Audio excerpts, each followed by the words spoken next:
Hello everyone, welcome back to our channel. Today I'll show you how to add email signatures in Salesforce, a simple way to keep your business communication professional and consistent. First, log into your Salesforce account. Click your user avatar in the top right corner and select Settings from the drop-down menu. Next, look at the left sidebar and click on Email. Then select My Email Settings. After that, type your signature into the email signature box.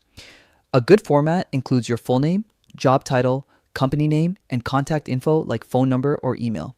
You can also add branding elements like a logo if needed. Now, click Save to apply your changes. This ensures your signature is automatically added to every email you send from Salesforce.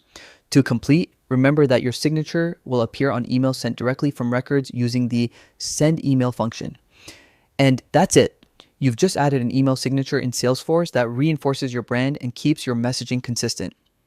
Thanks for watching. Don't forget to subscribe to our channel, and I'll see you in the next video.